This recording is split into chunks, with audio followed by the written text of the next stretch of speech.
Okay, so I'm going to put my name on my paper. This is third hour, and it is the 5th. All right, so again, we are factoring trinomials when the a value is not 1, and we're going to use this AC method and grouping to do it. To figure out, again, to understand it better, we're going to start with the binomial factors.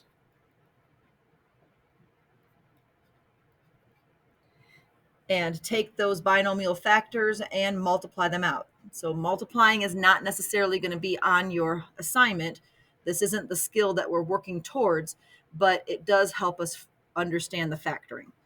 So just like before when we were multiplying two binomials together, take the first term of the first binomial times the first term of the second binomial, and then we call that, so we're going to use FOIL method, first, outside, inside, last. So the first terms,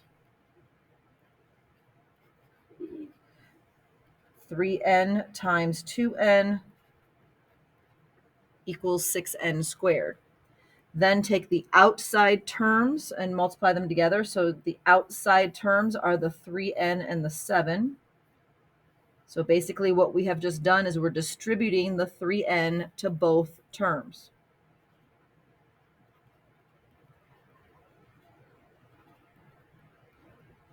And that gives us a positive 21n. And then the inside terms are the 1 and the 2n. So now we're distributing the 1 to both terms. So that's your inside terms here.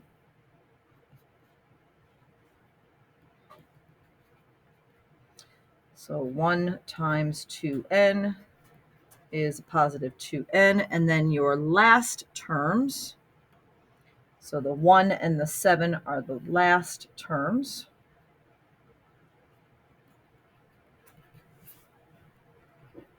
Which gives you a positive 7. Then put together any like terms that you have, but the 6n squared does not have any like terms because like terms have to have the same variable with the same exponent. So the only ones that are like terms are the two that are in the middle. When you combine like terms, you add their coefficients. So you get 23n plus 7. So we started with two binomial factors. We end up with a product that is a trinomial, but our a value is not equal to 1. Your a value is 6. So that's what determines whether you can factor something using the basic trinomial method or this AC method. It's similar, but slightly different. Okay? So to help you understand this also, I've decided to factor the same thing that the product that we ended up with here. Questions first before we move on? Okay, so let's pretend that we did not just multiply this. When you factor this, you should end up getting the same two binomials that we started with. But let me show you how, because without all this stuff, would you know that these are the binomials that you're supposed to end up with? Probably not. If you look at these numbers, could you figure out what these numbers are in the binomials based on what's in the trinomial? Not necessarily. So this is the method that we're going to use when we are factoring trinomials. So it has to be a trinomial with an a value that is not equal to 1. So we have a trinomial here. Your a is 6, your b is 23, your c is 7. So your a value is not 1. So step 1, just like in the last couple of days, the step 1 is to set it up. But your setup is different. Instead of using parentheses and getting the two binomials right away, we are not ready for that yet. I do want you to set up 4 lines though, because we are going to convert this from 3 terms to 4. The first term stays the same. The last term, for right now, stays the same. but the middle terms are not going to stay the same. So we have to write the middle term as two other terms, but we have to use our thought process and figure out there are rules to what has to go in there, because the two things that are here and here have to add up to that middle term there. But there's a little bit more to it. All right, so with the basic trinomials, if we did the x thing off to the side, your c value would go at the top and your b value would go at the bottom. But don't write this down, okay? Don't write this down. If we tried to do that with this problem, you would have a positive 7 and a positive 23. So you would need to find two numbers that multiply together to equal 7 that add up to 23. Are there any factors of 7 that add up to 23? No. So then what happens is students get stuck. They're like, I don't know what to do.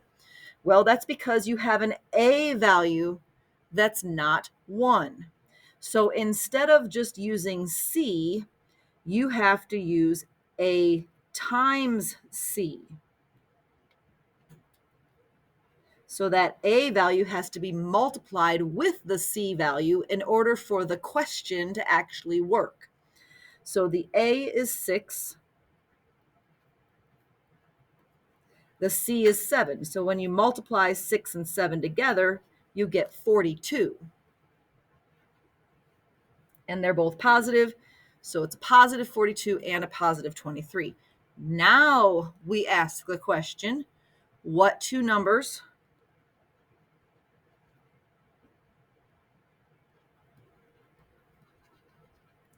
multiply to equal 42 and add up to 23? I guess I'll go put it on the next line. So we need to find two numbers that multiply together equal to 42 and add up to 23.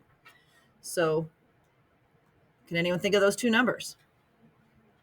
2 and 21, 21 or 2, doesn't matter what order you put them in, but if you have that factor sheet in front of you, the list of the factors of 42 would be helpful to have in case you can't think of that off the top of your head. So some of these are easier to figure out, some of them are a little bit harder. So 2 and 21 or 21 and 2. Now look at your signs. Since the sign is positive, since the a times c is positive, your signs have to be the same, but they're both going to be positive. So positive 2, positive 21. So those are the coefficients of the terms in the middle, positive 2 and positive 21. However, if these two terms have to add up to be positive 23n, what else do we have to put with the 2 and the 21? An n. So the 23 gets split up into 2n and 21n, but it's because of this process here. So you have to do this process here to figure out what those two numbers are. All right, so that's all step 1. Step 2 is to factor by grouping. And we do use factor by grouping a lot for other type problems, like when we get to unit 3, you're going to use factor by grouping a lot. When you factor by grouping, you split your 4 terms. So you factor by grouping when you have 4 terms. That's one of the key things that tells you that it's factor by grouping in the first place, if you have 4 terms. And then you're going to split it into 2 terms and 2 terms. So when you split it, don't use parentheses. Please do not use parentheses. Just put like a little squiggly line or a dash between the second and third term, but make sure that this third sign is to the right of that dash, line, whatever. So now you focus on just the first 2 terms. So looking at the first 2 terms, what is the greatest common factor between 6 and 2? 2, right? But what else do both of these terms have in common? The n. So the n can be factored out as well. Now, I'm going to do this next step mentally. I'm not going to write down divide by, I guess we could here put divide by 2n, divide by 2n. So if I divide both of these terms by 2n, what will the two terms in parentheses be now? 3n plus 1. So sometimes you have a 1 there, but since you started with two terms, you have to have two terms here. Also, if you double check, if I multiplied this back together, it would equal what I started with. All right, so now we pause on those first couple of terms. Now look at the second two terms. Whatever this sign is brought down. So this you have to have a plus or a minus sign here. And that plus this sign matches that third sign. Now look at these two terms. What is the greatest common factor between 21 and 7? 7. Look at the variables. Do they both have an n? No. So can you factor out an n? No. So the n remains. So if I divide both of these terms by 7, 21 divided by 7 is 3. I still have the n, and then 7 divided by 7 is 1. So anything look familiar? They both have a 3n plus 1, don't they? So now we get to a concept that's a little bit confusing, but I'm going to show it to you on this white screen here. I'm going to pull up this white screen if it lets me. I'll go back to that screen in just a second.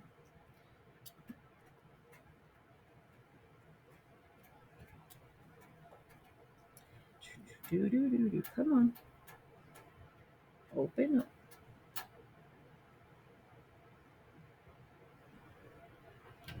Slow today.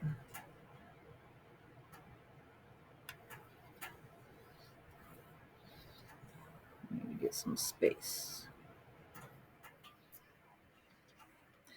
Okay, so right now we factored out a 2n, and we had 3n plus 1 in parentheses. And then we factored out a positive 7, and again, we had a 3n plus 1 in parentheses. Okay, so this is not, you don't necessarily have to write this part down. I just want you to kind of pay attention to why, when you factor out the 3n plus 1, it works the way it does. So temporarily, let's say in place of 3n plus 1, I put something else like a u.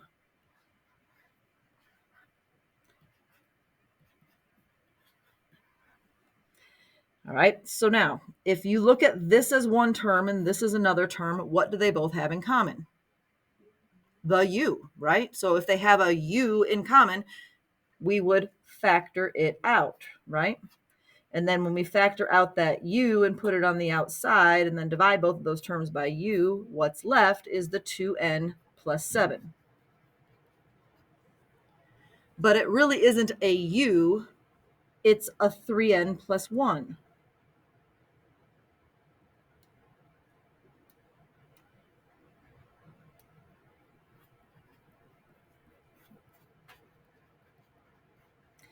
So basically what you need to do when you get to this step is basically think of this as one term. Think of this whole thing as one term. The 3n plus 1 is what they have in common. So you take that 3n plus 1 and you factor it out, just like you factor out a u that's in common. And then what you have left goes in the other parentheses. So it's called factoring out a binomial is what you're actually doing. You're taking that 3n plus 1 and you're factoring it out and dividing it, and then you have the 3n plus 1, 7 left over. Do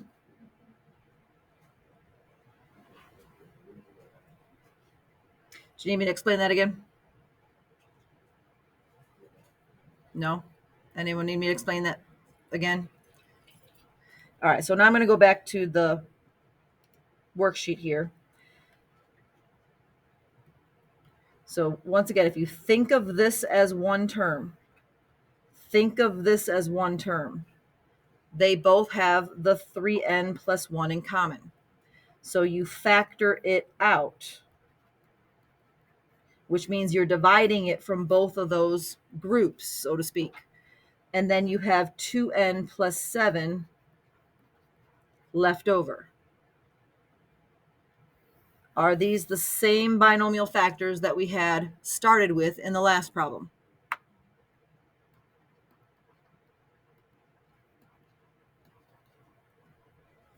Okay, so that's the process. Set it up by setting up your 4 terms. Bring down your first term, bring down your last term. Then off to the side, do your X game thing, but take your A value times your C value. That's what goes on the top. Put your B value at the bottom like before, but then when you ask the question, you need to find 2 numbers that multiply together to equal 42 and add up to 23. That's how we get our 2 numbers, just like before. But then when we bring them back, you have to put that variable that's in the middle in with these middle terms. So the positive 2 and the positive 21 are your coefficients. Then we factor by grouping, which means I'm going to split these 2 terms from these 2 terms, factor out the greatest common factor between these 2, which is 2n, and then divide and put that here. Then factor out the greatest common factor between these 2, which is positive 7, divide, and you get 3n plus 1 again. Then factor out the 3n plus 1, 2n plus 7 goes together. All right, let's try another one.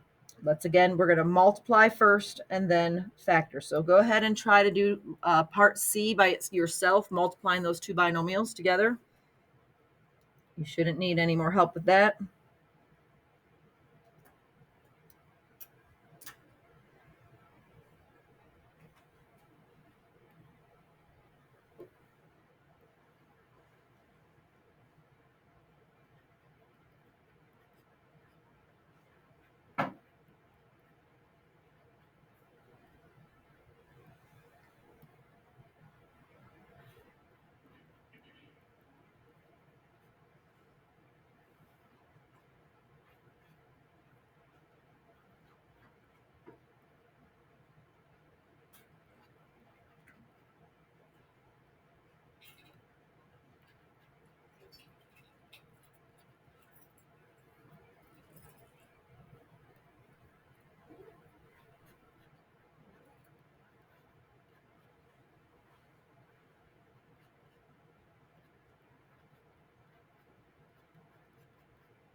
All right, so when you're done multiplying, check your trinomial with mine.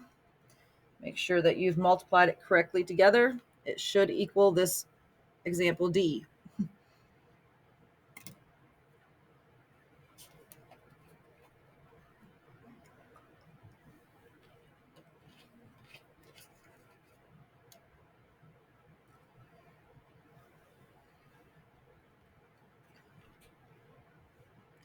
So once again, if we take a closer look at this trinomial, the first term in the trinomial comes from the first terms being multiplied together.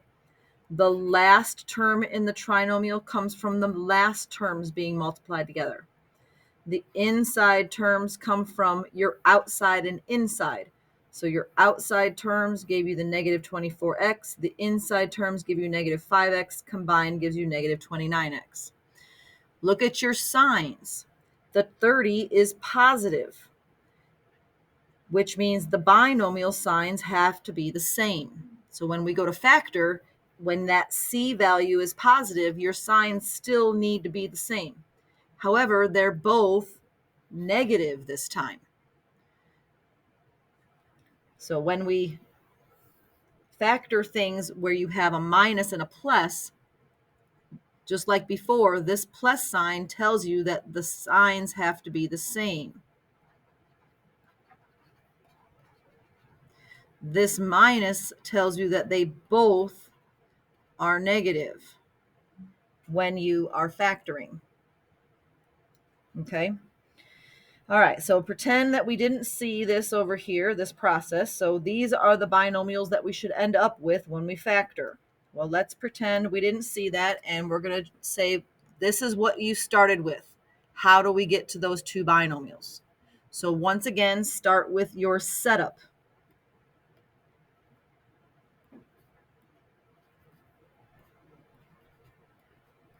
Set up the four terms.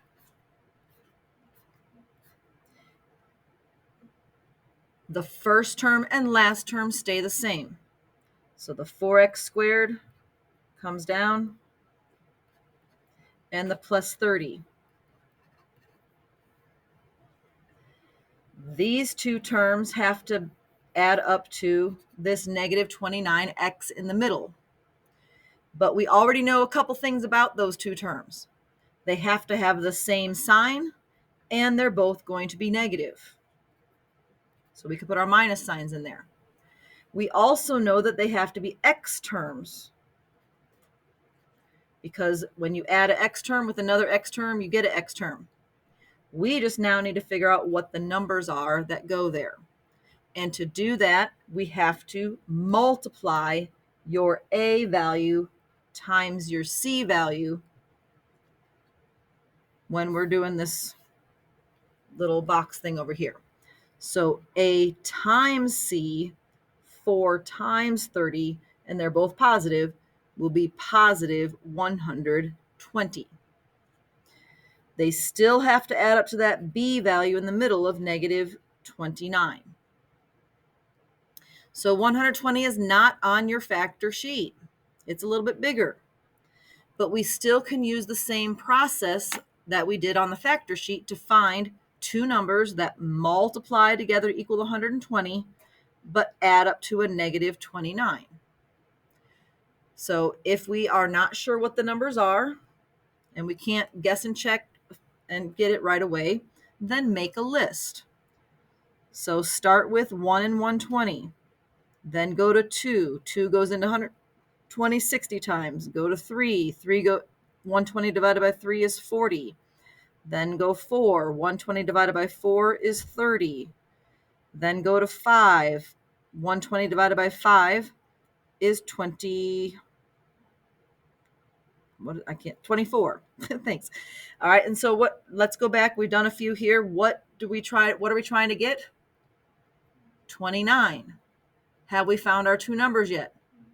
Yes. 5 and 24 add up to 29. So that doesn't take a whole lot of time, but it will get those two numbers. So 5, 24, signs are the same. They're both negative. So negative 5 and negative 24. So there's a lot of thought process that goes into getting those four terms. Now that we have those four terms, factor by grouping.